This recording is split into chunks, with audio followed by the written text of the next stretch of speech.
Welcome to Module 2 of the Accredited Staging Partner Real Estate Agent course, Accredited Staging Assistant course, and Accredited Staging Professional Home Stager Business course. Module 2 is going to go over the definitions and examples of what we call vignette staging, virtual staging, and we're going to go over the ASP foundation, and we're going to look at some before and after pictures and discuss why decisions were made. This is Module 2. What is vignette staging? Vignette staging was an early staging technique used for small spaces to highlight the purpose of the room. So a vignette staging might include like an accent chair, an end table, a lamp, maybe a small area rug or something in a family room that would depict what the room was intended for, that you could sit and enjoy the fireplace, you could read a book or what have you. This is not done anymore.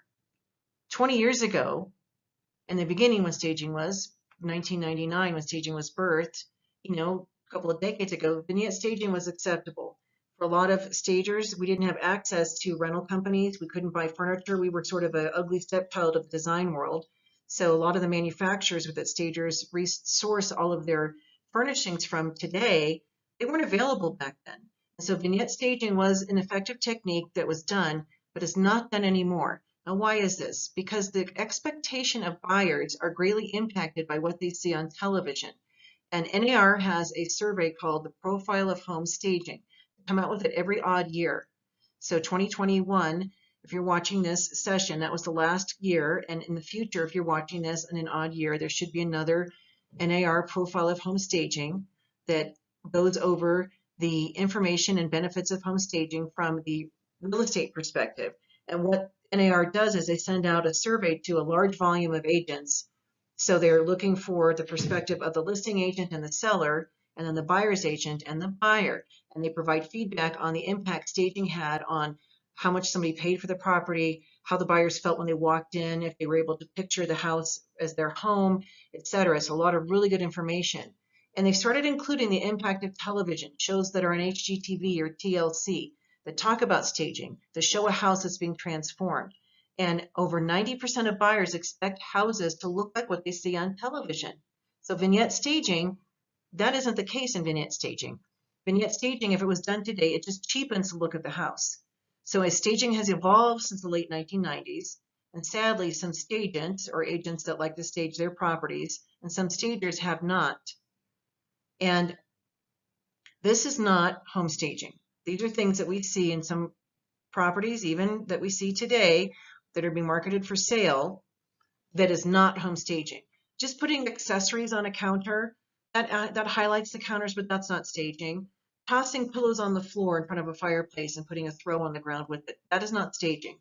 Leaning art on a mantle and not having any furniture in the room, that's not staging. Putting a tree in the corner, toys in the corner, leaning things on countertops, or just having small things on the floor, that is not home staging.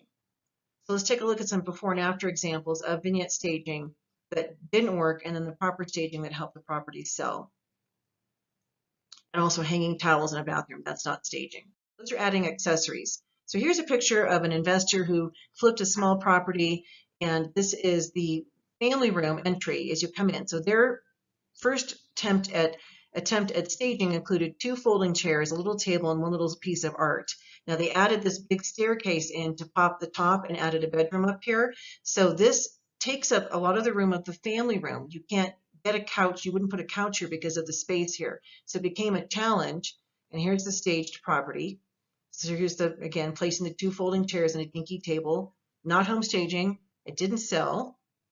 Please don't do this. And this is the proper staging of that space. So a love seat was brought in, a couple of accent chairs, artwork, and so forth, and the stairwell is off to the left. And it sold right away.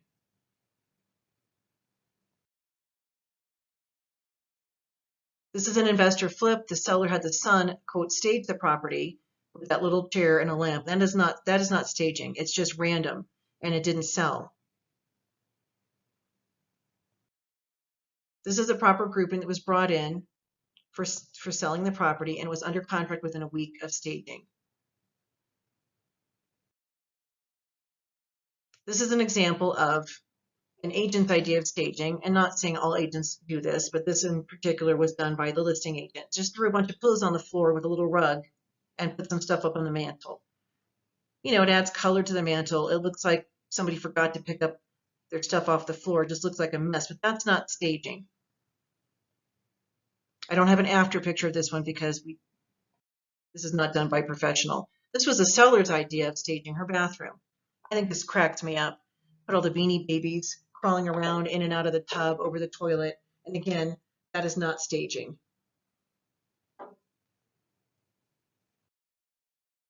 This was a builder of a $1.5 million property, and the builder architect did not see the need to pay for staging, and they dropped their price $123,000 before an offer came in. The staging estimate was probably about $3,000 for this property at the time. So that was a huge loss that they gave up. People don't keep the money they don't want to put towards staging. They end up losing it by either price reduction, which is always more than a staging investment, or multiple price reductions over time. So they don't keep the money that they don't want to spend to stage, and we're going to talk more about that. This looks just ridiculous, putting a little chair in the corner with the table. It looks very dated, and it would be better to leave the room empty versus these items in there. This horse looks like he's on a timeout, and again, these are real pictures. All the ones I'm showing you are real pictures. They were put on the MLS to sell a property.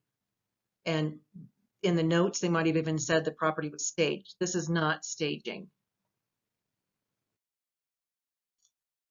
The seller decided to just put an area rug in the room, and you don't even know what size that rug is. You don't know if it's a 5x7, an 8x10, a 4x6. So it just looks stupid sitting there, in my opinion.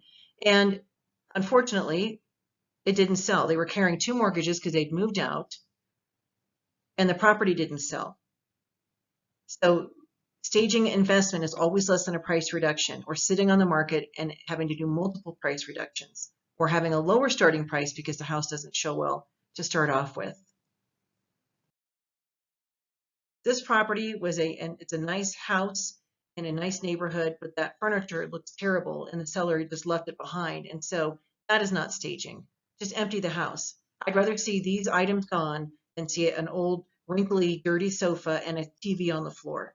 This detracts from the sale. It reflects poorly on the agent listing the property, and it reflects badly to buyers. They're not excited about going and seeing this property, let me tell you that. This has games in the windows and a little tiny kid stool and a little Tonka truck or something, a little tractor. Again, not staging. And this one, an actual MLS photo. This is a bedroom, and there's probably a mattress underneath that, but it's a mess. It looks terrible. Again, be better off emptying the property. Don't just throw something on there and put a bunch of blankets on it.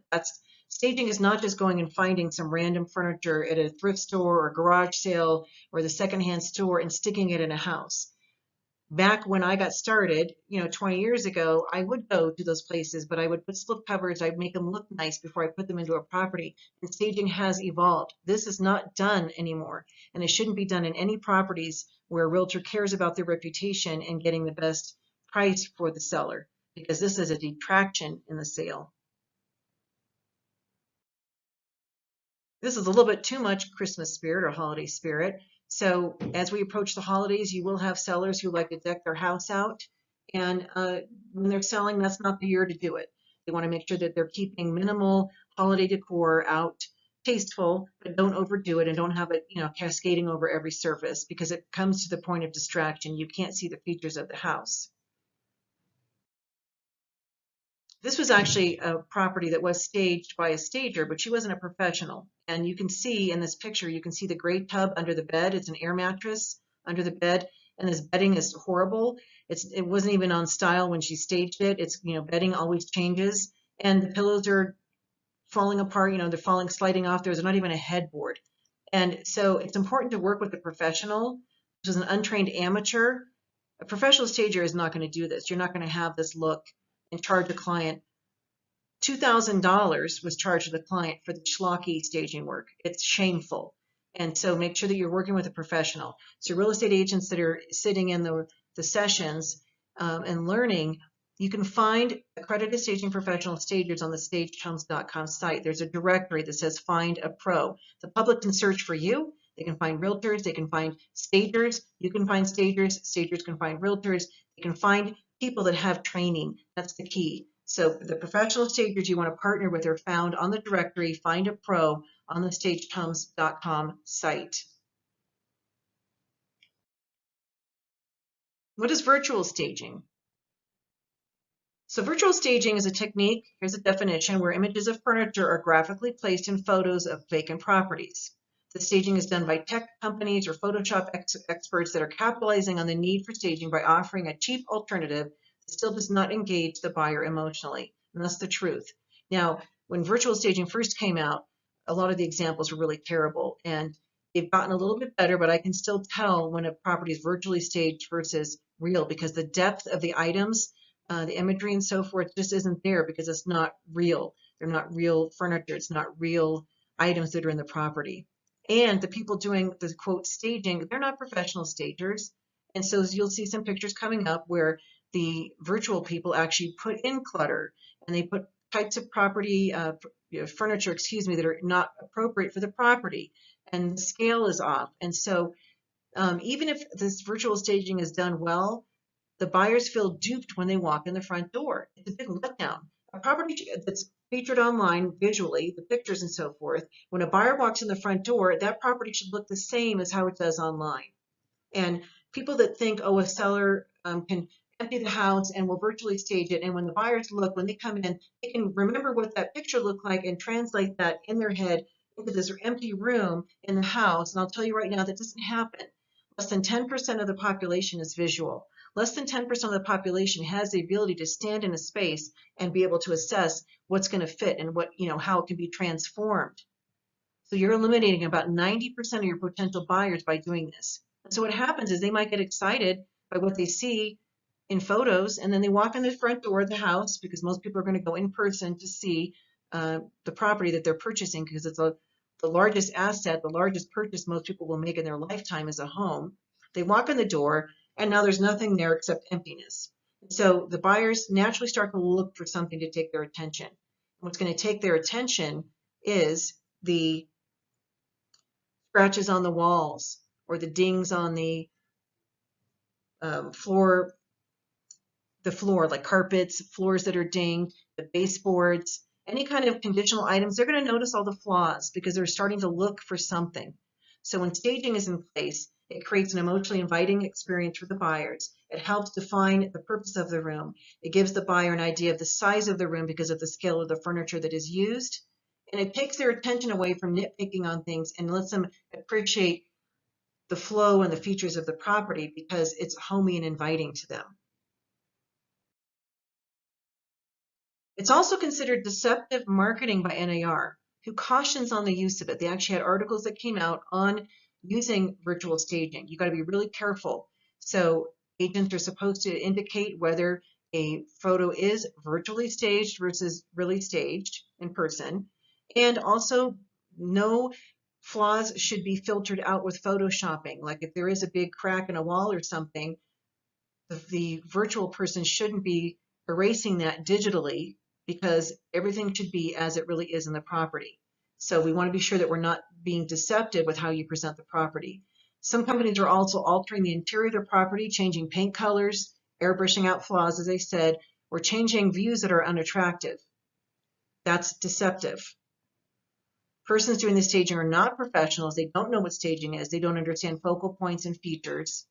And so buyers are disappointed when they walk in the door and the house is empty. This is jumping over dollars to save pennies. And real staging, get an estimate before you decide to do virtual staging. I'm not a fan of virtual staging because it takes business from stagers and it doesn't help the house sell the way staging should. Because staging should create an emotional appeal, an emotional pull, an attraction for the buyer that makes them say, I want this house versus another one that they see. And that only happens in person when they can stand there and say, this house feels so much better than another house that we saw. And agents that have shown properties, you know what I'm saying is true. They'll use that F word, feel. This house feels so much better. Or, I don't like how this house feels. Get me out of here, right? It's an emotional attraction and emotional attachment they make when the house is staged. Virtually staged properties tend to sit on the market because buyers feel duped, and they don't sell because no emotional connection to the property when the buyers go in person. Here's some examples of virtual staging. So you can see these bar stools here. You can see them, they go all the way through the cabinetry here. So they're like ghost bar stools, and the furniture does not have dimension. It looks fake. This is a terrible virtual staging example. This one, I don't even know where to begin. This is horrible. Too much furniture in here. You wouldn't hang a chandelier there. The wall item, this is too big. The desk is sitting on top of the sofa practically. It's clearly undersized because that's not to scale. We don't even know what this is. This to me looks like, I don't know, some random outside item. And I'm like, what is that, a nail salon cart or a bar cart? Nobody knows. It's just a really awful example of what not to do in staging, because even if you look at this picture, this is the focal point over here, which is the fireplace. A natural grouping would be focused around the fireplace here.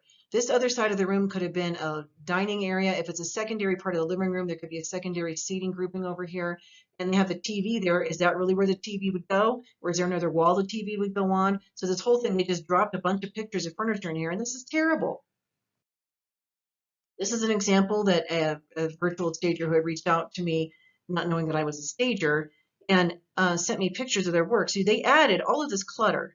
So if I was coming in and staging, I would be removing all of this stuff here. You don't want to have a bunch of little teeny things sitting out here. If this is a bench, you could put a couple pillows on it, hang a piece of art, but you don't bring in extra loose items here on the floor. It just is silly. So they're not professionals. They're not professionals doing the virtual staging. A lot of them are from different countries, and that's great that they're working to earn a living doing this, but they are not professionals.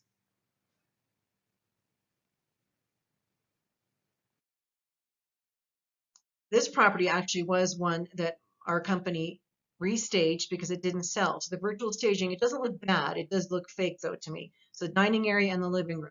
And so again, the virtual staging isn't horrible, but the property didn't sell for the reasons I've already explained, that when the buyers came in, there was nothing there. They couldn't get the size and scale, and it was unappealing to them.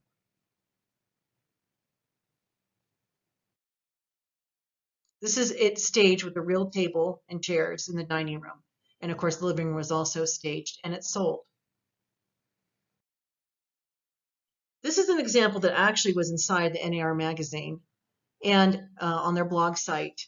And if you look at the pictures on the right and the left, it's the same room, and it was virtually edited, virtually staged. And what did they do? They changed the color of the furniture. They didn't rearrange it. And as a stager coming in here, the furniture needs to be rearranged. This couch here blocked access to the sliders. The couch should come on the primary wall or be floating looking at the fireplace. And then one of these pieces should have been removed. So all the virtual company did is they changed the colors. They added an accent table. And what did they do here? They took away, digitally, they took away the built-ins that were on either side of the fireplace. They added something here on the left of the door, and they added built-ins on the right and left of the slider. And they painted the back of the bookcase, and they added doors here. This is all digital. This didn't happen in real life. It's deceptive. So if I'm a buyer looking at this picture online here that was digitally altered, and I walk in the house and I see this on the left, and I don't see the features that are shown here, there's going to be an issue. And it could be a lawsuit. There could be a lot of things that happen to the listing agent and the seller for deceiving the potential buyers and putting something up that's deceptive online. So the pictures of the house better look the same, not just from the furniture standpoint, but architecturally as well. These people should not be editing out and adding elements, because if I'm the buyer, I'm going to say I want the house to look like this, which means the seller that owns the property would be having to put in bookcases and cabinetry, doors that shut, in order to make the actual house look like the digital rendering.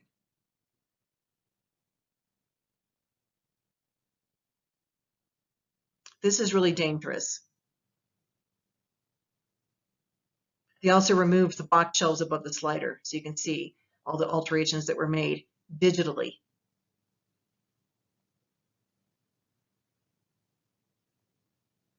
So those are all the things you can see. So an email was actually sent by the CEO of Staged Homes addressing this with NAR, and their blog. And the next article they came out with was, "Don't deceive people with virtual staging."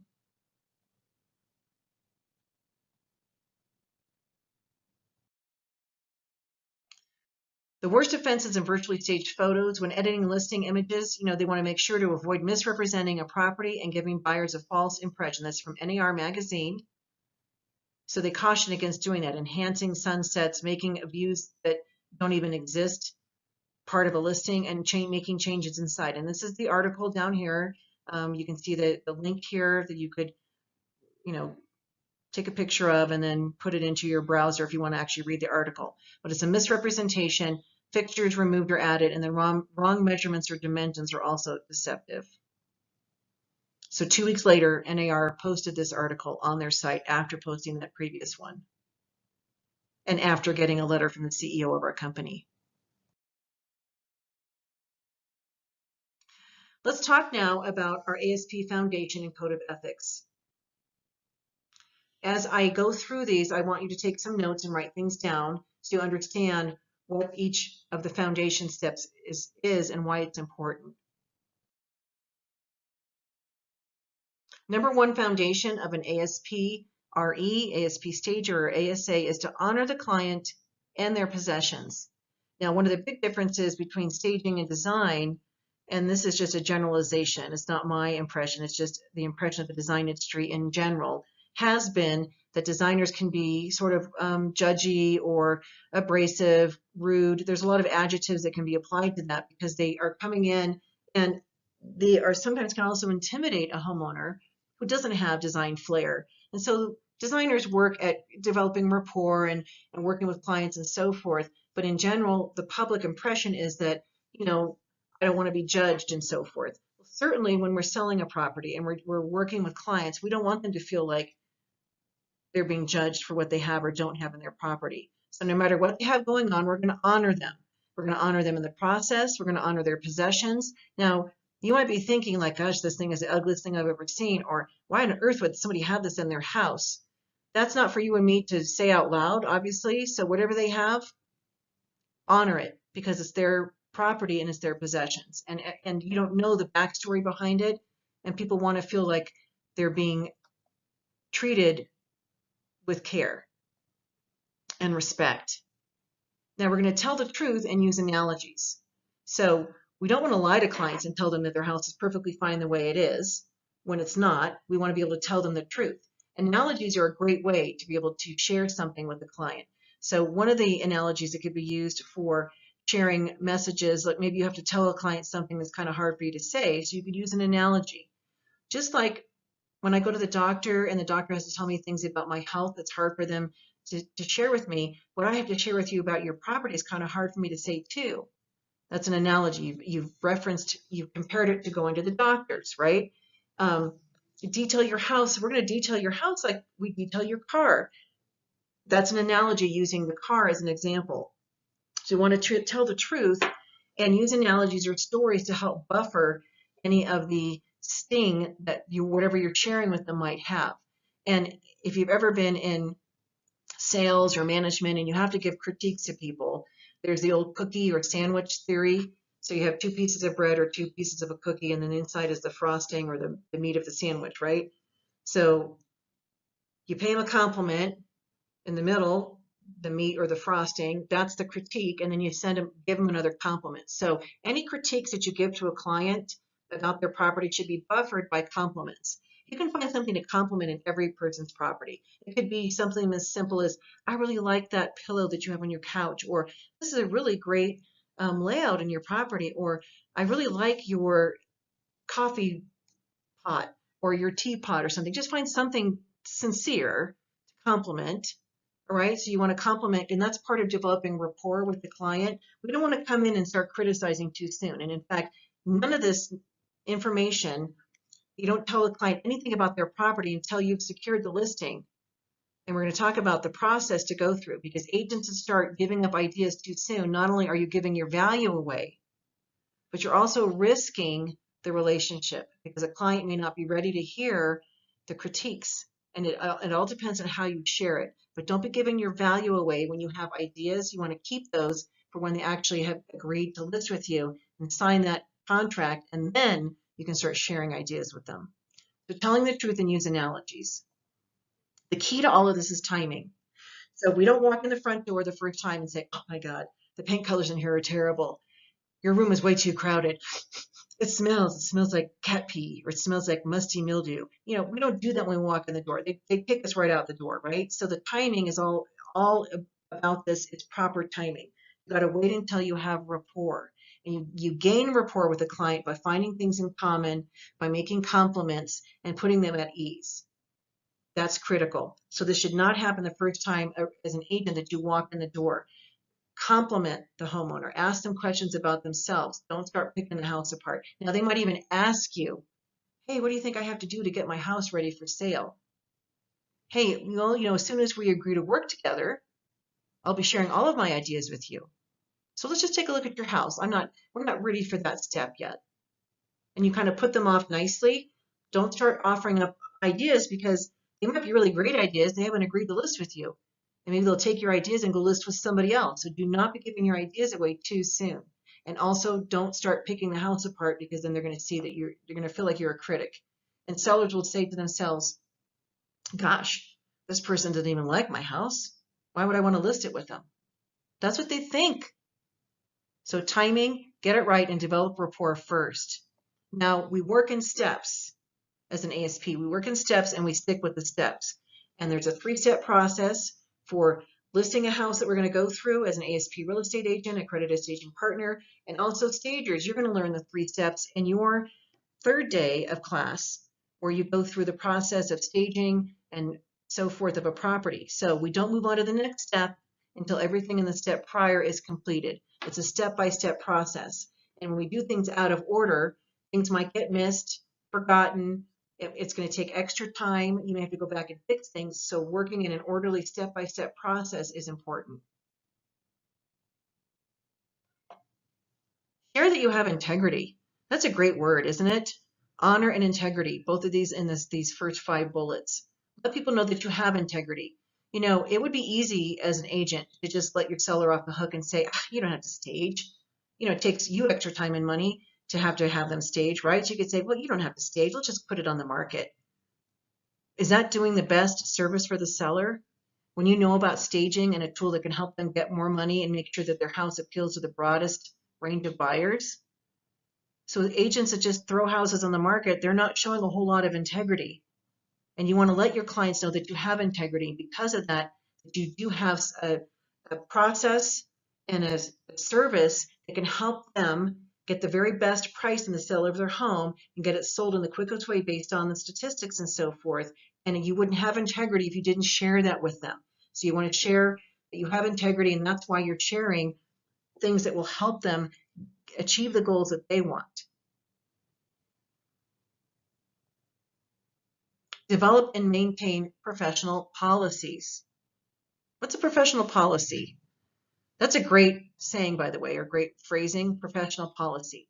My professional policy is, and so what we want you to do in this class is to write down professional policies. Some of you may already have them for your business. How you interact with clients, how you get paid, what they can expect from you. So a professional policy helps define what you expect from your clients and what they can expect from you in return, and how you work. And people are less likely to ask you to violate a professional policy when you state it that way, because it sounds very official.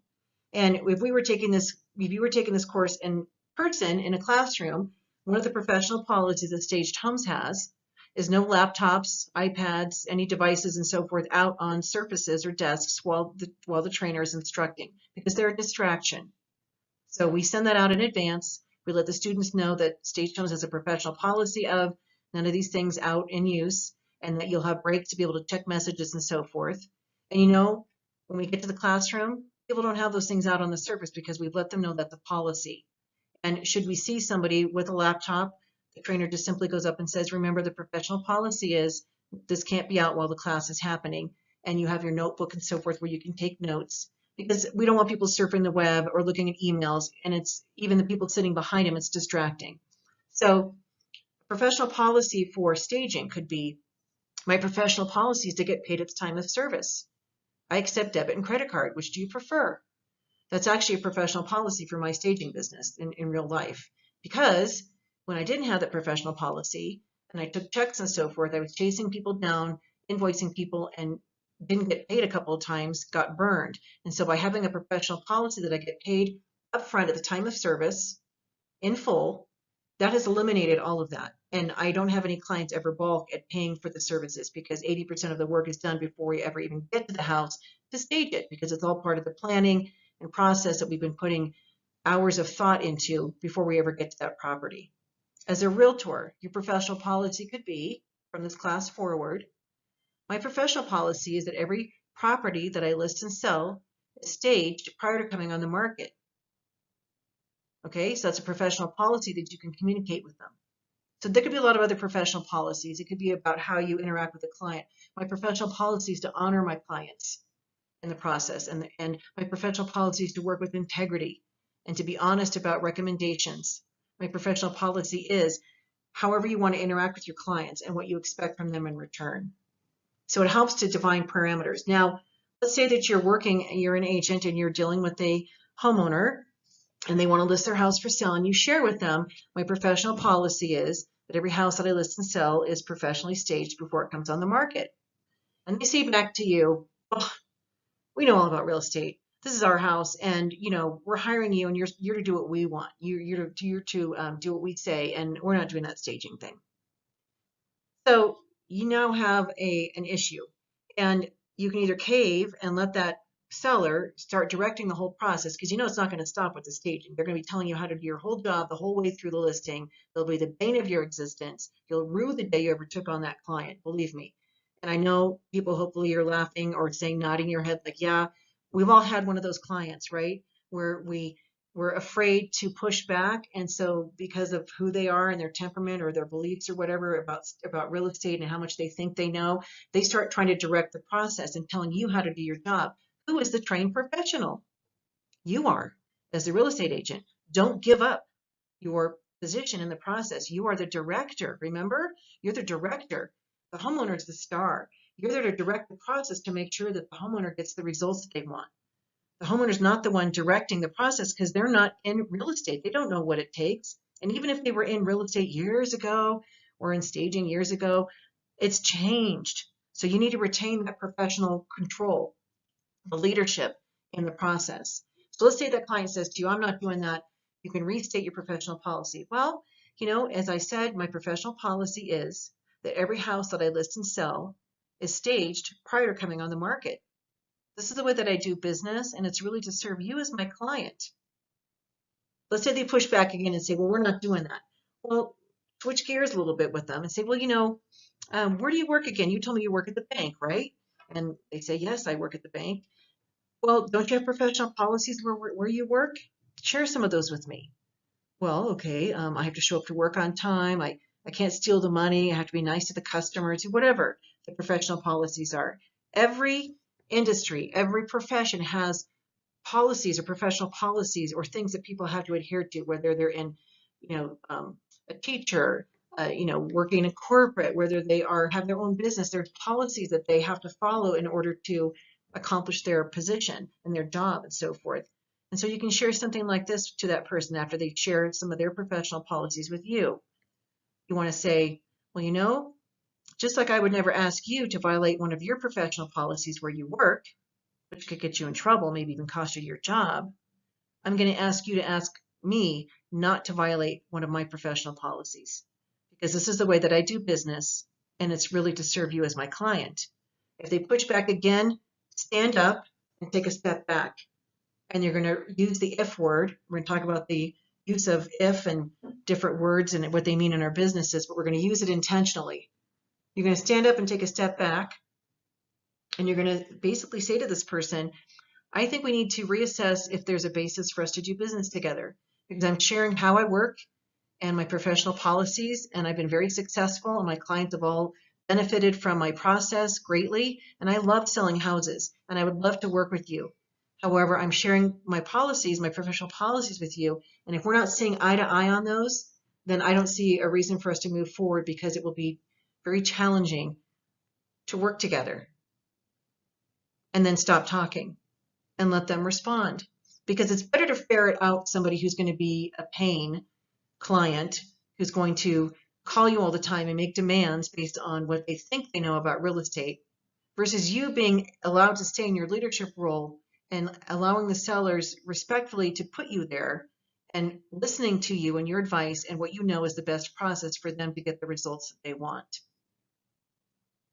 And I know what I'm saying is maybe you're walking away from a listing, but the time suck and the emotional drain that these people will put on you is not worth it. It's not worth it. Whether you're a real estate agent or a stager listening, those clients exist in both of our parts, professions and so forth. We all deal with people like that. And so you want to make sure that you have professional policies in place. Another professional policy for stagers, as an example, is a professional policy is nobody is to be at the house while the staging team is doing their work. They can be worded different ways. The reason for this is when homeowners are there, there's a lot of times they're just curious. They want to see the process, but they ask a lot of questions and they slow us down. And time is money. And as a stager, we give a upfront amount that we believe it's going to take to stage that property according to the rooms that are being done and so forth, whether we're bringing things and using what the homeowner has. And so when the homeowner's there and they're slowing us down because they're asking a lot of questions or don't understand why we're doing things, it becomes a time suck. And we also like the clients to be surprised. So we don't want them to see the chaos that's going on if we're moving things around or bringing things in. We want them to just be like magic, that they disappear, they go run an errand or go hang out at the library or Starbucks or go visit a friend or go to a movie or something. House gets staged, they come back and it's like this transformation. And it's like they're so excited when they see that.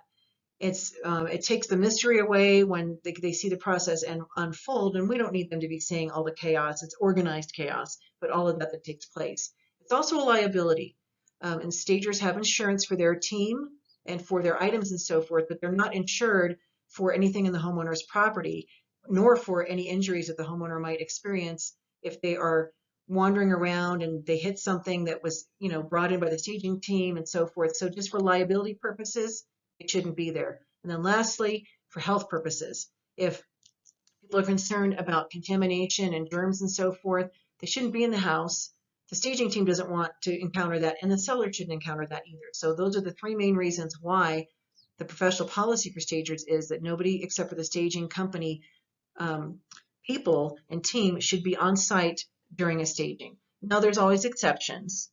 Somebody that works from home and they have to be in their office. As long as they stay out of the way, if it's an owner-occupied hands-on, we've allowed that. So there's always exceptions. You can't be super, super rigid. Sometimes you do end up bending, but don't let the seller dictate your professional policies. Or if you show up and it's, there's a house full of people, I just sort of laugh and say, okay, now we're going to get started. Time for you guys to go. Where are you going to go while we're working? I can't wait for you to see the magic that unfolds when you get back, and you give them the big hint. Now, all of this is put in writing up front, and it's explained to the client. So it's not a surprise, by the way, that the policies are being enforced or that you have policies. You've communicated this, you've put it in writing, and so it's just a matter of making sure that they follow through. There are ASP staging guidelines that will be in your business manual, and it's called the staging criteria or the ASP staging guidelines. These are helpful tips that go through general recommendations in a property and then room by room recommendations for a property. This is not something that you would print off and hand to a client and say, here, do all these things and your house will be staged. That's not what this is for. It's for you to trigger ideas. It's for you to understand things that you can recommend to your clients. It's so that you have a reference. And when I first got started, I remember going to my first occupied consultation, and I sort of was scared. And I remember thinking to myself, what if my mind goes blank? And I can't think of one thing to tell these people. I had this printed off, and it was in my like a folder. So I could have taken that out to trigger ideas. Now, as soon as I walked in the front door, the ideas started coming. I didn't have a blackout or a blank out moment, but it was nice to have that as a reference. And it's not the end all. There's still things that are being developed and evolving in the staging process that hasn't even come to pass yet, because it's not a static service. It's always evolving based on the market, based on the expectations of sellers, based on resources and so forth. So the staging guidelines will be helpful for you. It's about 14 pages long, and there are some pictures in it as well, and it will be helpful. But please, please do not print this off and hand it to a client and then expect them to do everything, because they may not have all of the rooms that are listed.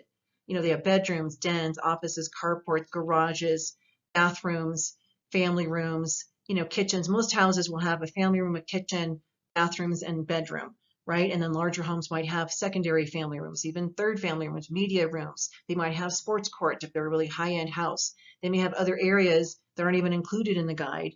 But the fact is that you don't want to hand this to a client and they don't have these rooms that are listed on there. It doesn't make any sense. So for those reasons, it'll be too overwhelming for them anyway. They need a specific plan for their house. It's for you as an ASP real estate agent and an ASP stager and an ASP staging assistant to have this information, so you get some ideas and you can look at that to get some framework if you are stumped on what to do in a room.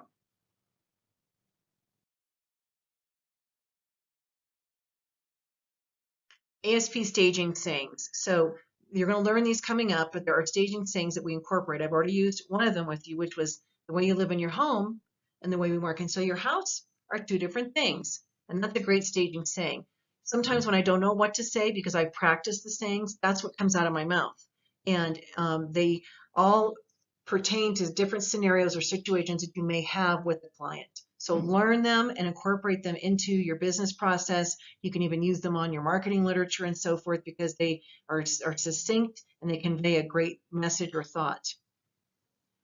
Our foundation is to stage the entire property outside and inside. For occupied houses, for vacant properties, it would be the inside is what we're focused on. But the entire property needs to be staged. When people are living in a house and they're selling, they can't say, well, we're just not going to do anything with our son's room because, he's sort of a mess and he's in there gaming all day. And, we're just tired of fighting with him, and his clothes are all over the floor and it smells terrible in there. So we're just going to put a sign on the door that says, stay out. Is that okay? Or we're just going to stage the first floor. We're not going to stage the upstairs.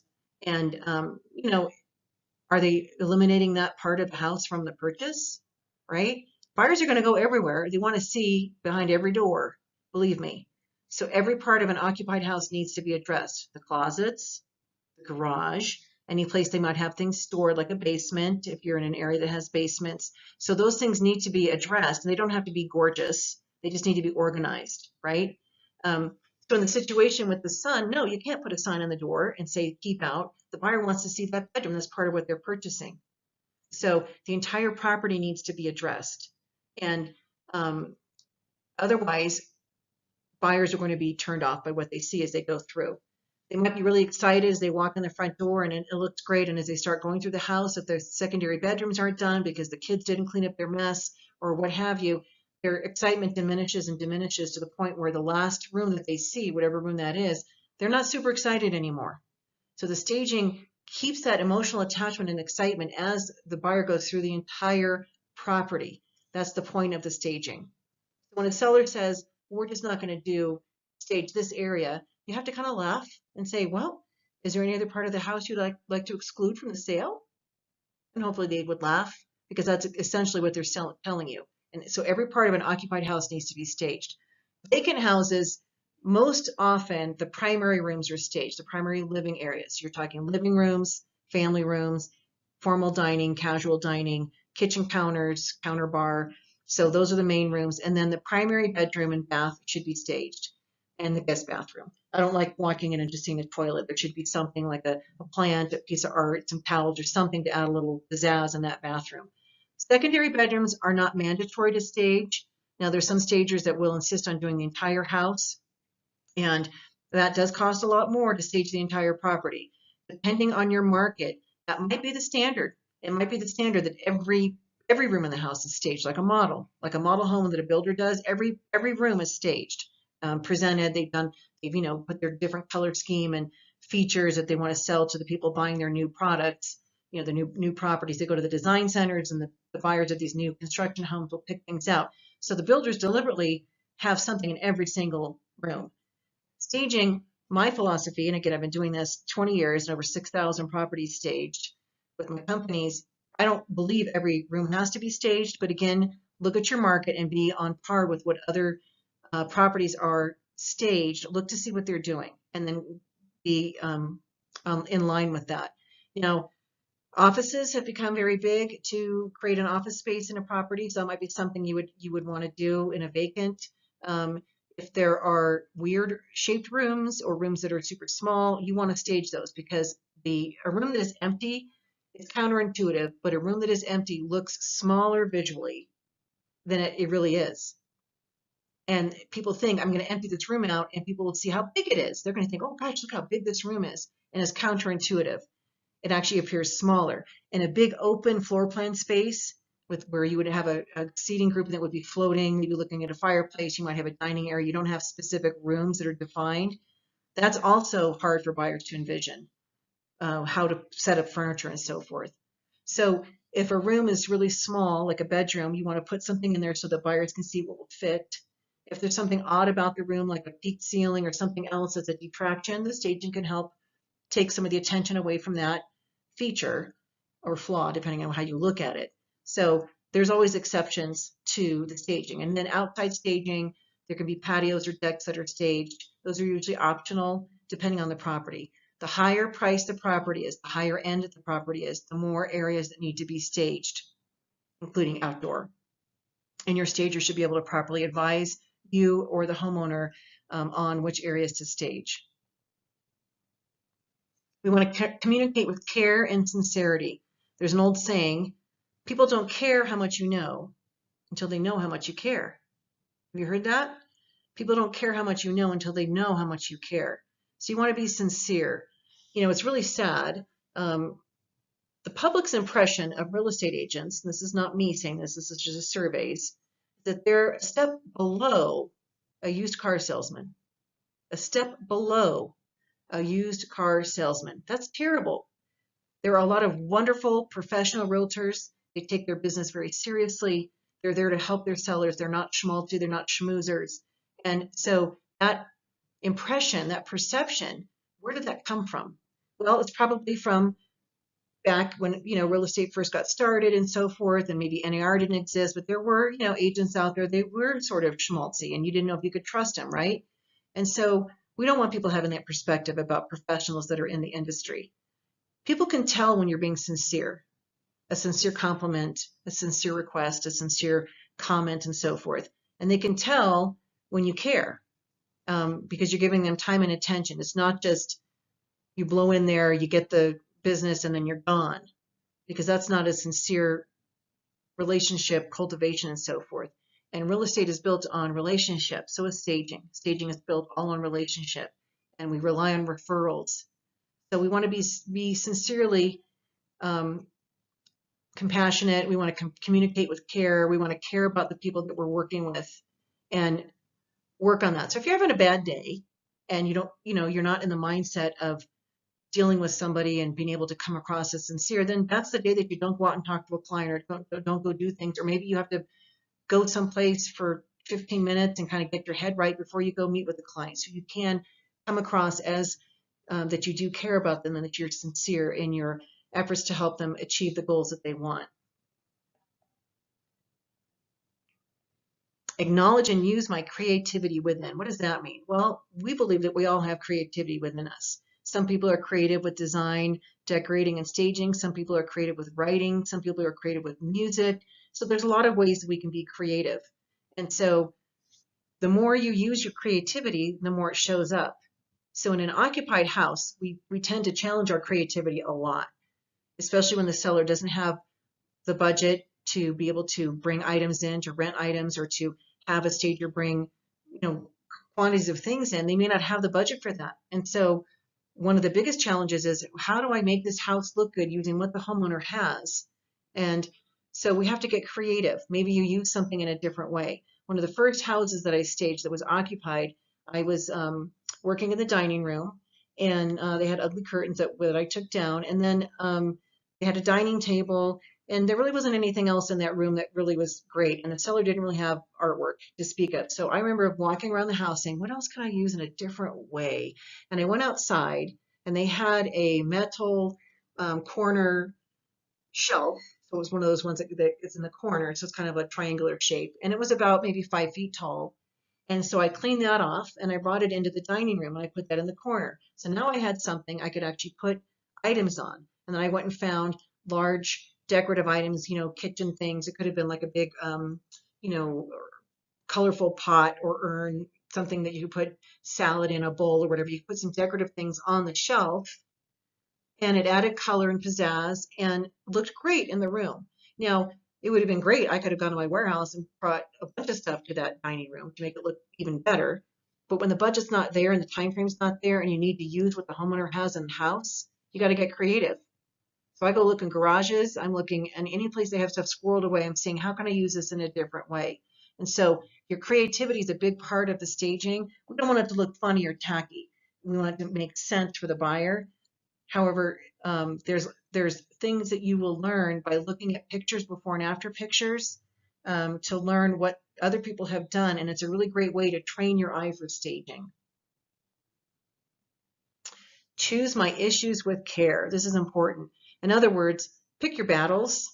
Now, in an ideal world, your client will do everything you say, and to get their house ready, anything you tell them, they're like, tell me what I need to do. I'm going to do it. I promise, and they implement it. That's a great client. A lot of clients will push back based on how they live in their property. So for occupied houses, sometimes you might recommend something to a homeowner and they push back. They don't want to do it. So you got to find out the why. Why are they resisting? And am I going to pick this battle? So I always ask myself, is this a reason why somebody wouldn't buy the house? Is this something that's going to be a detraction? Is it blocking a selling feature? So as an example, televisions. Televisions are getting bigger and bigger and bigger and bigger and bigger, right? And so there's this big black box in the family room or living room or media area. So let's say the seller has this giant TV and it's angled or set up in a way, but it's blocking a window. And out the window is a beautiful view. So I recommend to the seller, you need to move your television. And they say, we don't want to because we watch TV here. And so I am going to pick that battle. I'm going to push back and say, well, where you have your TV positioned, you're blocking that beautiful view. Your TV is not for sale. That view is a selling feature of this house. You need to uncover it so buyers can see it. And so at that point, then we'd be looking at where else can we put this television? Can we rearrange the room? And it's inconvenient for a short period of time. Let's say that they have to take that television out of that space because it doesn't fit there properly because it's blocking a window.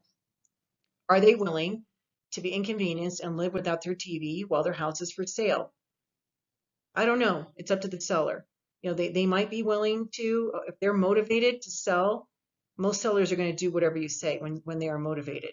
And when they push back, it's usually because they didn't understand the why, the reason behind the request. So I always explain my reasoning, why I'm asking or suggesting that they do something so they understand. It's not just me being a dictator or, having them do stuff just to make work. There's a purpose behind it. So we don't want any of the features of the house, selling features, anything like that, hidden by things in the house or have things in the room that could be a potential detraction, an issue for buyers. Now let's say that same scenario, television, it's in a room, but it's not blocking anything. And, we want to rearrange or just, adjust things. If the seller comes back and says, we really don't want to move the television, I'm like, okay, I'm going to let them have that one because it really isn't a reason why the buyer wouldn't buy the house. So I'll put my effort behind something else that I really want out of the seller. I really want them to do. So you will pick your battles, choose my issues with care. And then compromise, which I just explained an example of that.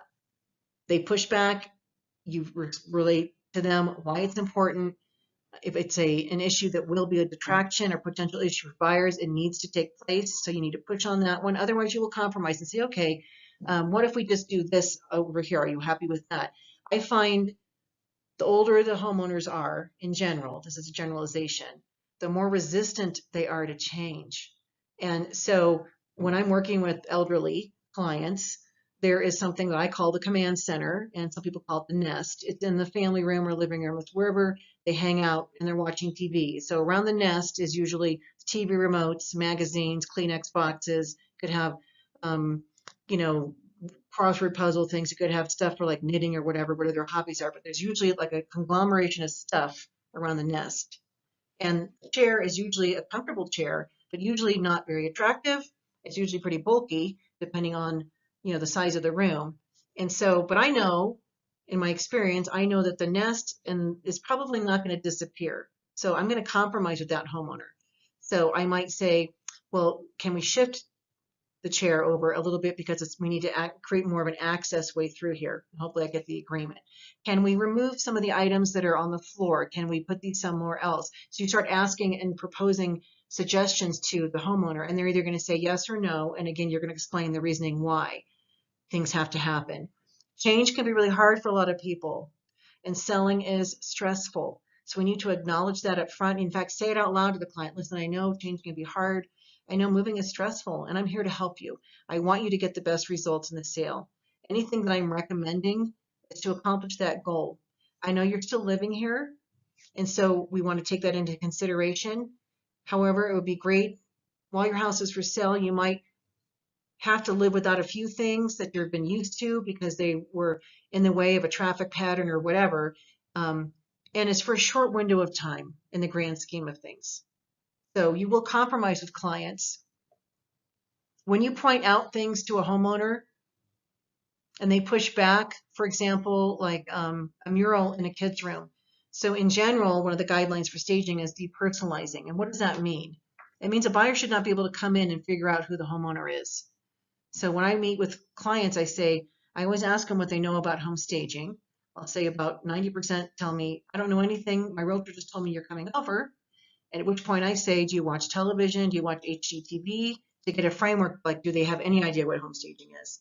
And so whatever they say, I educate them, and I'll let them know that the goal of home staging is to help your house show great to buyers and to let them envision themselves living in the property. It's also to protect you as the seller, because it's no one's business who you are, what you do for a living, your background, race, faith, family status, education, where you work, all of that. That's no one's business. So all of the things that are too personal, that would give those clues to a potential buyer, which then might result in the buyer choosing not to buy the house. You don't know what their perspectives are on any of those issues, right? We don't want to give them a reason not to buy the house. You've got to depersonalize and put those things away.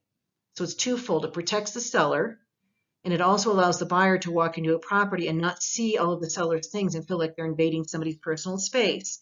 Or photographs, one of the reasons why we say take pictures out, remove photographs of families and so forth, is because they're distracting. We're not selling the family, we're selling the property, we're selling the house, we're selling the features of the house, not the family. And so we want to make sure that those are removed, and people have to pack up. We're just packing them up early, right? It's also a safety concern, as I said, and when it comes to photographs, I don't want sellers, especially when they have children, I don't want pictures of those kids sitting in the home. I let them know if they don't get it in the beginning, like, oh, my kids are so cute, why can't I keep their pictures? Or I have a mural in one of their rooms and it says, Joey's room or Susie's room, and then I have a picture of the kid and I know where the house is. Well, the house is put on the public MLS. Anybody can go look at those pictures. Picture quality now is pretty good. You can zoom in and, the HD pictures and so forth. So if I was a person that was up to no good, I would be able to identify that child by looks, by name, and location. It's a risk, isn't it? Some creep could park his van down by the school and call that kid by name. We don't want that to happen.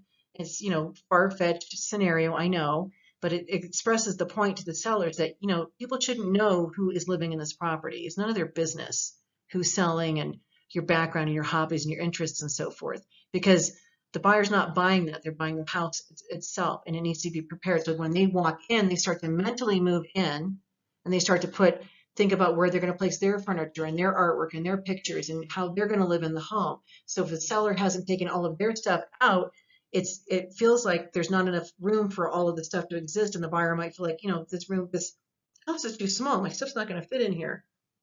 Or they get distracted. If there's a wedding picture in a house when I go in there, this is just a game I play with myself. I go in and I look at the wedding picture and I try to guess the year they got married based on the style of a wedding dress and the type of tuxedo the man is wearing, if he's wearing a tux or not. And I'm usually pretty spot on. And so, again, people get attracted to little kids pictures and baby pictures and so forth. So not everybody's up to no good when they're looking at those things. It's just sometimes they just get distracted and then they're not even looking at what's for sale, which is the house itself. They're looking at the pictures. So there's several reasons why we want to depersonalize a property. And when a client, if you tell them, for example, to paint a mural and they push back on you and say, well, we paid a lot of money for that, or you tell them to remove big bulky curtains and stuff like that and say, we paid a lot of money for that. Well, you're moving, aren't you? Are you committed to the move? I mean, are you 100% committed that you're out of this house? You've moved on, you're already picturing where you're going and you have to sell? You have to sell? And if the seller says back to you, well, you don't have to sell. We were just thinking of selling, and if we get the price we want, then we'll sell. But if we don't want to have to be unpacking all this stuff. We don't want to have to hang the curtains back up. We don't have to pay somebody to come paint that mural again. So that's a red flag. If you're a real estate agent, that is a red flag because that seller is not 100% committed to the process. Are you in charge of the market? Are you in charge of interest rates? Are you in charge of, can you guarantee the price the seller is going to get for their house? You can't. All three of those questions, you cannot.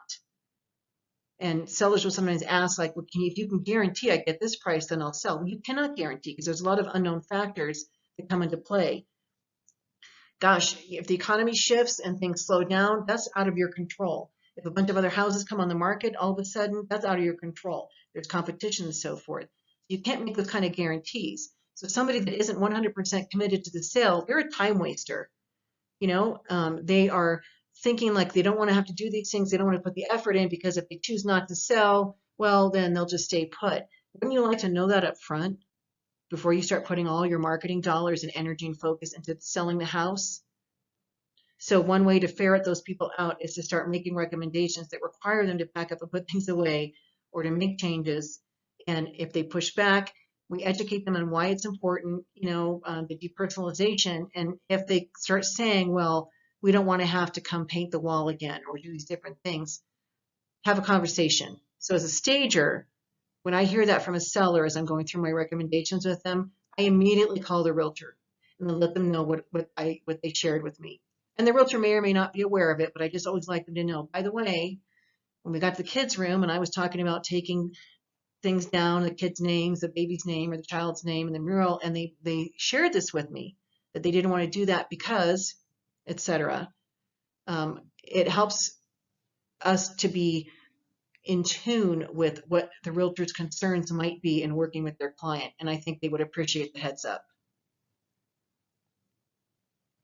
Realize I may not understand everything I see, and we won't. We may not realize, we may not understand things that we see in a house. There's a lot of weird things in properties.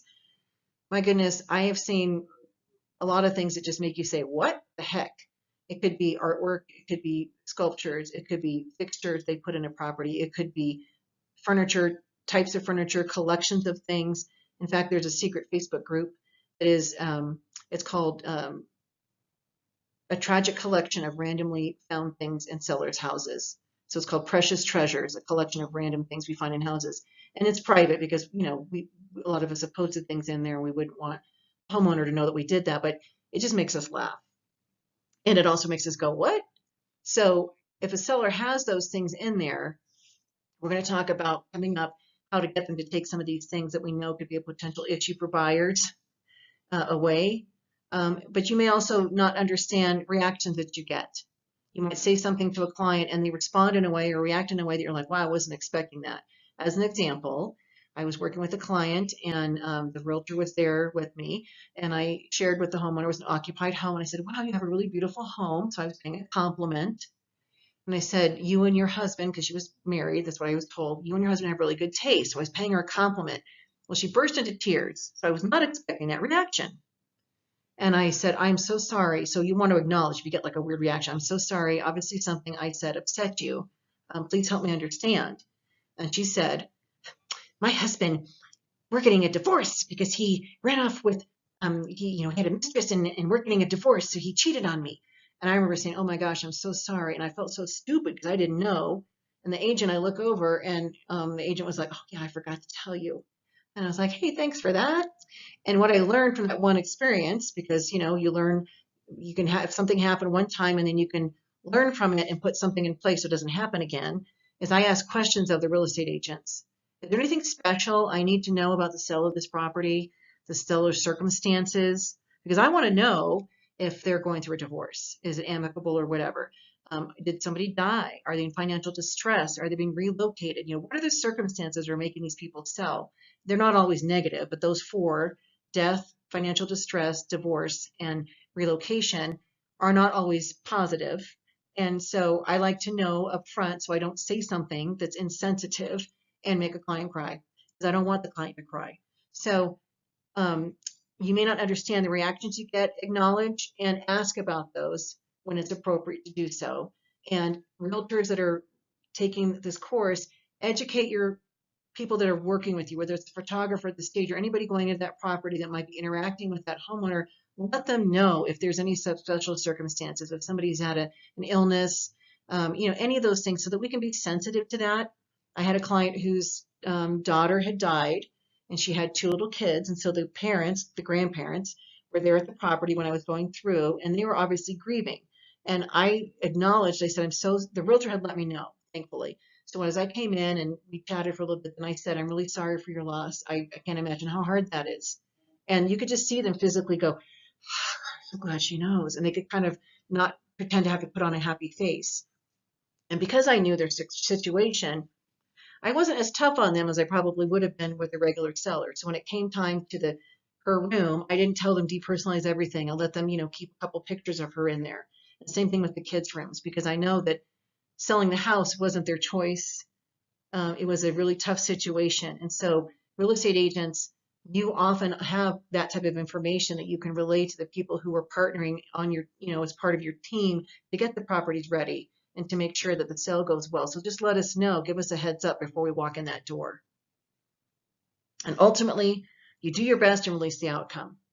So all we can ask of ourselves is we do our best, and let's say something doesn't go as planned. Don't beat yourself up over it. Don't go relive the moment and, kick yourself and say, gosh, I wish I would have done that. You can't erase the past. You can't change it. It's happened. You can only learn from it. So do your best and release the outcome. And what I like to do is to say, what went well in a situation, whether it's a staging or a class that we're teaching or whatever, what went well? And then I asked myself, what didn't go so well? And there could be nothing, or there could be a couple things. And so I identify those and be specific. What didn't go so well, and what was the reason for that? And what will I do next time so that I don't have that same situation? What will I do? Is it educating the client better? Is it putting a policy in place? Is it changing some of the methods that I utilize in my business? What would I do differently so that I don't get that same result? Because the definition of insanity is what? Doing the same thing over and over again and expecting different results. That's insanity. So if something doesn't go as planned, and listen, you're going to have challenges that come up. Every single business owner in the world has had challenges. And so it's how you deal with those. If you wallow and get depressed and, just, oh, I'm so bad. No one's ever going to hire me again. I'm such a loser. And if you go into that dark place, you cannot do that to yourself, because you have to be forgiving to yourself and give yourself grace and realize that you didn't screw up on purpose, right? You did your best. And even if it wasn't your best, you did what you felt was okay at the moment. And then something happened, maybe it didn't go, and it didn't go as planned. Release the outcome, because you cannot change what happened. You can only learn from it and put things in place so you don't have that same thing happen again. So those are the foundation steps of being an ASP, the foundation. And we ask all of our graduates to really take these to heart and make them part of your process that sets you apart from other people. I'll tell stagers that are listening, and even real estate agents, that first foundation to honor the client and their possessions, that is so crucial. Not every stager has education. Unlike real estate, where you are required to take a test and you have to study and take classes and you pass a test at the state level to become a real estate agent, that's a requirement. There's a path to enter real estate. There is not a path really to enter staging. It's not one path. It wasn't started in 1999 when the first classes were offered. There wasn't a defined path for staging. In design, there's a path. There's classes you take, courses you take in order to get a degree. So for staging, it's been a bit looser, and it's unfortunate that we can't go back in time and change that. Because I would like to make it a requirement that every stager has education. And it's not about money to the companies that teach courses. It's to make sure that they have a foundation of professionalism and standards, that they know. They know how to price their services. They know how to properly market their business. They know how to deal with clients and handle situations. Those things are covered in a reputable course. And when a stager doesn't have that, and there's lots of them that are out there, so you want to ask about credentials, agents. You want to ask about credentials. And stagers, you want to toot your horn about your credentials. Let people know that you have invested in your education and you do have an accreditation, because you believe that education is important and having knowledge to help serve the clients in the best way is important. And so the stagers that are out there, I can spot them a mile away. They either don't know how to charge for their services, or I hear about it from realtors or sellers. I had a client that said to me when I came in, oh, I always ask again, what do you know about home staging? And they said, well, gosh, last time we sold our house, we had a stager that came over and we didn't like her. And I go, oh, okay, well, what happened? Why is that? We called her Vicky the Nazi because she was so bossy. She hated everything we had, and she was so rude. We just didn't like her. I mean, can you imagine if you were Vicky and these people were calling you Vicky the Nazi, and that was their term, not mine, right? How awful. And it's probably because Vicky might have used television as her training ground, right? A lot of stagers, we all watch television, but you cannot use television as your training ground on how to handle a client. Now, why is that? You know that negative entertainment is what the broadcasters and so forth, they use a lot of negative to attract viewers. And so in a lot of those shows, you have the people that are leading the show. It could be, the Scott Brothers, or any of the shows, the Flipper Flops, or anyone that they're dealing with, Designed to Sell was one of the original ones. You have the mother-daughter team going through the property and just, or it could be the agent or whatever, but the people on there are usually ripping the house apart, and they have a short window of time to be able to convey things, so they're really abrupt. And in the Scott Brothers, we had them at our conferences. They're wonderful guys, but even on their show, there was one I was watching where they were telling the sellers, like, you can't keep these things in the house. You got to change this or whatever. And they really weren't very sensitive in how it was relayed. I'm sure they were told to say it that way, by the way, by the producers.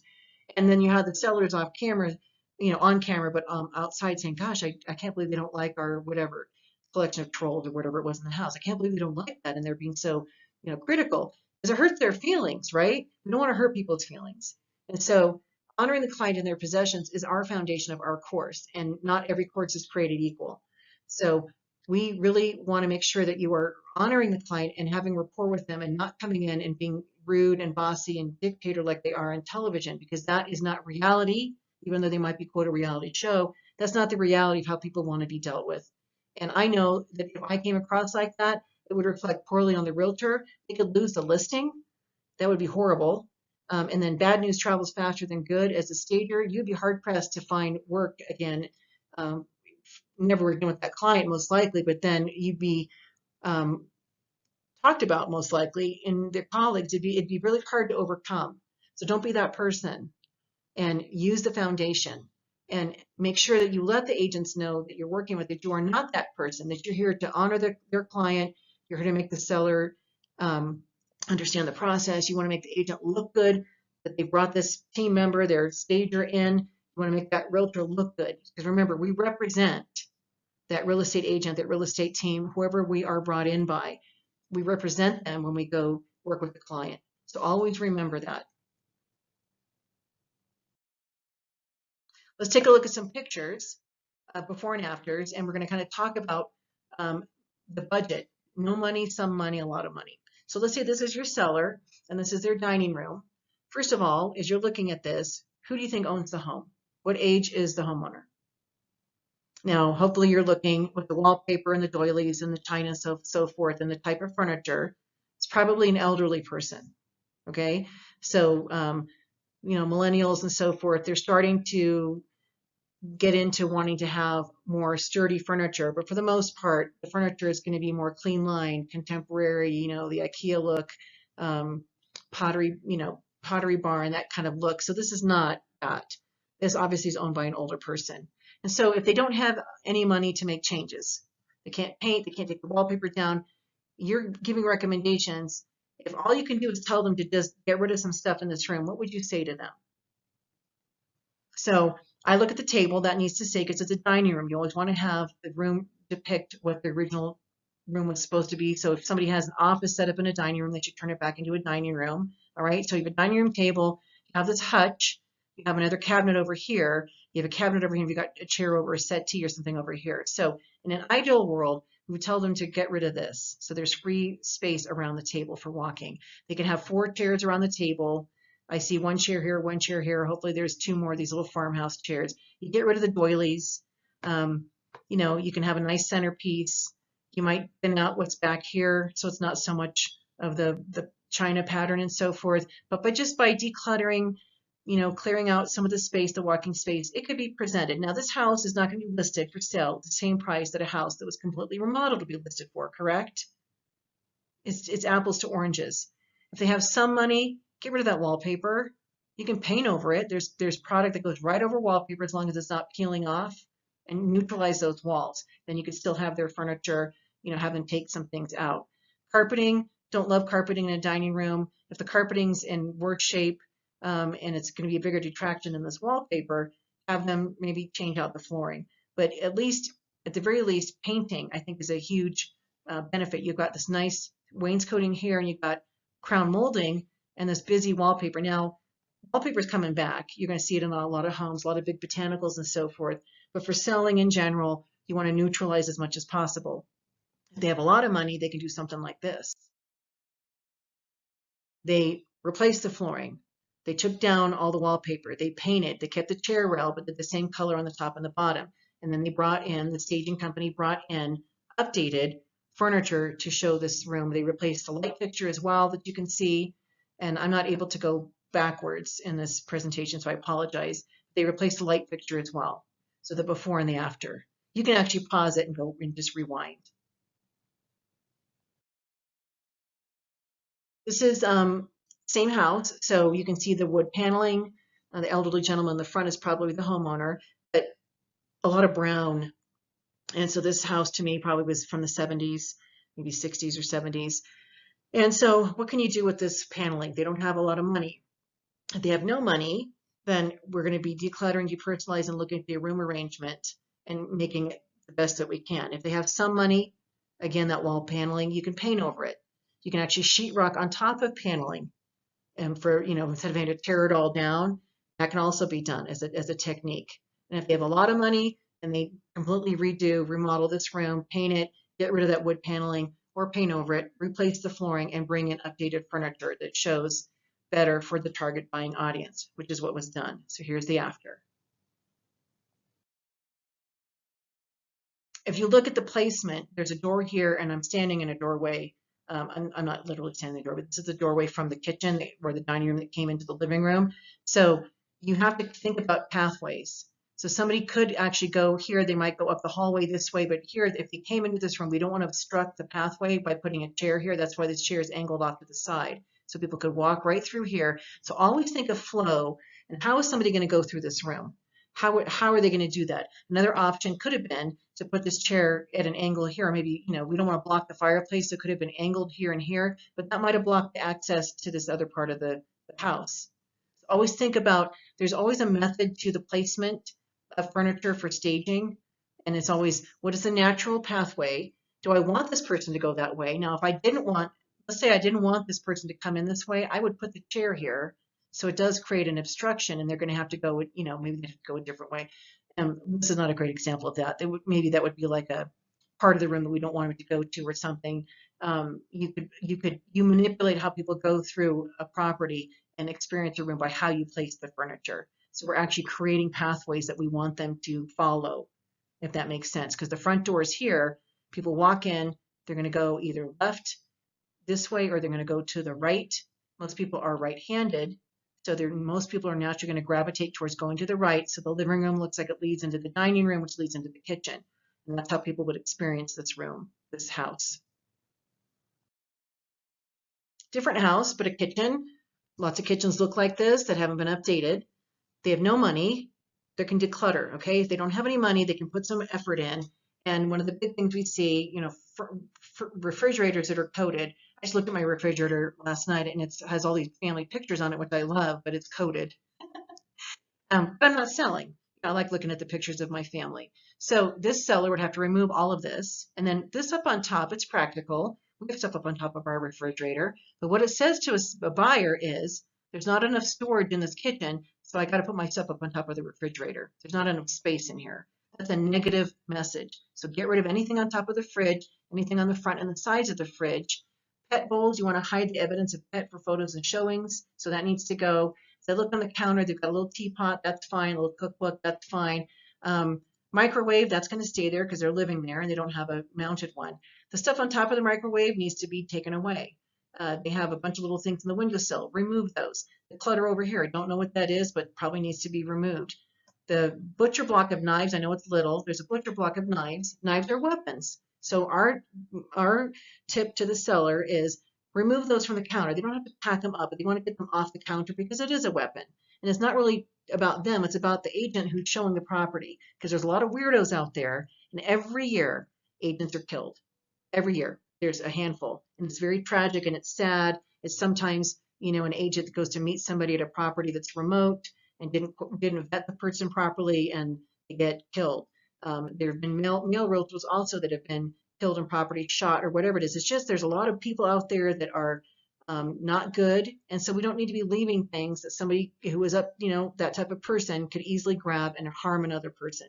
So for those reasons, plus it's ugly, just from an aesthetic standpoint, a butcher block with knives is not an attractive thing in a kitchen. It's practical. I have one sitting on my kitchen counter, but it's not a great accessory. So just have them put it in the cabinet, and it frees up the visual space as well. And then they could arrange their little kitchen table here. So this would declutter, depersonalize. If they have a bowl of fruit, they could put a little something here to add some color. But it's not an attractive kitchen, but it doesn't have to show like this. So a little bit of effort on the seller's part can make a big difference visually. Now, if you have some money, where would you put the money? Would you do the cabinets, paint the cabinets, or would you replace the floor? That's a good question. So for me, I think I'd paint the cabinets. Change out the color of the cabinets. The floor is linoleum. It's not great, but you would pick your option. And if you have a lot of money, you can completely transform the kitchen. Now, what's down here are wood samples because the sellers were replacing the floor. You're going to see in the after picture the complete transformation of everything. New flooring that extends into the dining room. This is again not the same house we looked at before. New countertops, new appliances.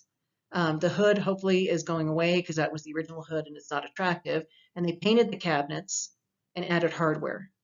So painting the cabinetry, wow, I mean, there's a lot of different products out there. One of them, like Andy Sloan chalk paint, believe it or not, that's actually really great for cabinets. And then you add a wax layer over the top. It's very forgiving. You don't have to sand the wood beforehand. But whether it's a professional job or an amateur, make sure there's no brush marks. It has to look good because otherwise it'll backfire. But they added new lighting here. And what is the investment of doing this complete renovation? I don't know. It depends on your market. Is it $8,000? A new appliance package for a refrigerator, a double oven, a microwave, and dishwasher, depending on the line, is anywhere from like $8,000, $12,000 just for the appliances. Just for the appliances. By the way, speaking of which, as an ASP, you'll get a discount on paint from Sherwin-Williams. You're going to learn that's coming up, but you get anywhere from 30 to 57% off, and that's for everybody, realtors and stagers combined. Stagers can get resale licenses because we are considered designer category. And so any company that you go to, any store, you can ask if they have discounts. And I get 20% off, for example, on appliances because I just showed them my resale license. So, and I'm happy to pass that discount along to anybody who needs it. As far as clients, I'm not going to make the margin and charge them more. So I'm happy to help them save money. So you need to be asking realtors, you need to ask your stagers if they have a resale license and they can help save money. Contractors often have the same, builder discount. So a lot of the trades people have the same discount. So always ask. So appliances could be hefty. Countertops. The countertops that are on trend right now, you had, granite was very popular and it's been surpassed by quartz and quartzite. Quartzite is not man-made, quartz is man-made, and quartzite is now surpassing quartz as the #1 preferred countertop.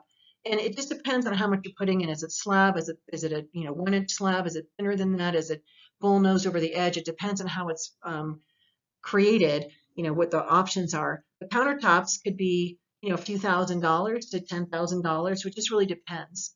And so my philosophy in advising sellers on what to do to get their house ready is we don't want to over improve it for the market. We don't want to over improve it.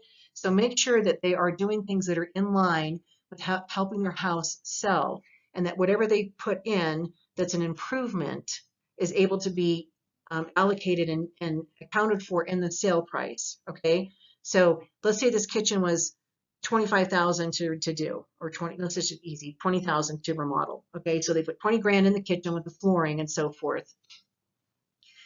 Is that something they'll be able to recoup in the sale by saying brand new kitchen, new flooring, new everything, and that can be listed at a higher price than if they had their old kitchen with the linoleum and the brown cabinets and so forth? I believe the answer would be yes in most markets, depending on what's happening. What you don't want to do is to put in too many really high-end elements in a house that doesn't dictate a high-end. This is not a high-end house. You wouldn't see like wolf ranges and that, they're really expensive appliances. You wouldn't see that in this property when somebody's fixing it up for sale, because it's not necessary in this type of property. And the buyer isn't necessarily going to see the value in having those higher end items used. So you always want to be in line. So you put $1 in, ideally you want to get $1.50 out. Now, the difference is conditional issues that are repaired or replaced, that's not an improvement. I wrote an article for this for Inman News and for RIS Media.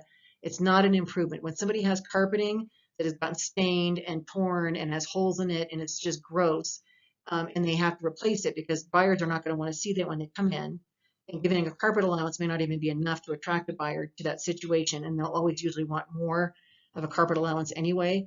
They need to replace the carpet. That's just, it's a conditional item. They didn't maintain their house over the years. It's gone into disrepair, and so that's not an improvement. It's just a conditional item to get it up to standard so that it can be listed for sale and to attract the right kind of buyer versus somebody who sees it as an investment property and just to blow it out and then they're going to come and rehab it. Does that make sense? I hope it does. Same thing for other maintenance on the house, deferred maintenance. If they haven't, if there's cracks in the wall or, dingy paint or whatever it is, you want to freshen that up just to get it to be up to par to compete with other properties. That's not an improvement. The wood floor has been put in, it was an improvement because they were linoleum before. If you have countertops that were tile and you put in granite or quartz or quartzite, that's an improvement because you've elevated from what was there before. You've taken it to a higher level. So that's an improvement. So there's a big difference between the two. And the reason I'm sharing this with you is because sometimes sellers will update, stuff that conditional deferred things that they should have done all along and they didn't. And then they expect to get that in the sale. Well, I had to put a new roof on. I want money back for that. Or I just had to replace all the carpeting, so I want the money for that. Well, your house is going to sell now. That's where you're going to get your money. It wouldn't have sold before in the condition that it was in because you lived in your house and never repaired a thing and it was lived in hard. I don't think you'd actually say that out loud, but you'd think it. But the condition of the house doesn't mean that they should get more money because they actually finally paid attention to the things that they neglected for years. There's a big difference. This is a family room, a same house, and people live like this. It's not super attractive the way things are laid out, but what's the focal point? So there's an architectural focal point, which is the fireplace. So as for staging, we always want to highlight the architectural focal point. Well, there's another one you can't see, which is hidden by the curtains. It's a slider that goes out the door here on the right. And so they have furniture here, and I don't think the furniture is bad. I could work with that for staging. The TV trays are tacky. These actually were here to keep their cat from pooping in the fireplace. Okay, get the cat a cat box, but that can't stay up there. And then they have a lot of little personal pictures here that need to come down. TV is probably going to stay because they're still living here, but they can get rid of this little cat sculpture. And so this is what I would call a mixed media staging, the after. So if you have no money, take these out, get rid of this, take the personal photos down. I would be looking for something else I could put up there, whether it's a piece of art, an old piece of like a rustic wood window, something kind of cool. I'd be looking to see if I could find that. You open this up, so you let the light in, and I would probably tuck this chair here to make more of a grouping, or I would angle it so that because I'm not sure how it's sitting in this room. All right, so no money, some money, you know, get some end tables. They don't really need to paint here, but it just looks unfinished, like, you know, it's just not as appealing versus this. So that's their furniture. Curtains, that black curtain was taken down, and these are different ones that were pulled open, but you can see the slider going out. End tables and lamps and artwork was brought in. The area rug was brought in. So it's not even a coffee table. That's okay, because the area rug helps anchor these two pieces together, and it looks much better than the other picture. And of course, the wood floor that was put in, that is an improvement. And the TV trays were gone, and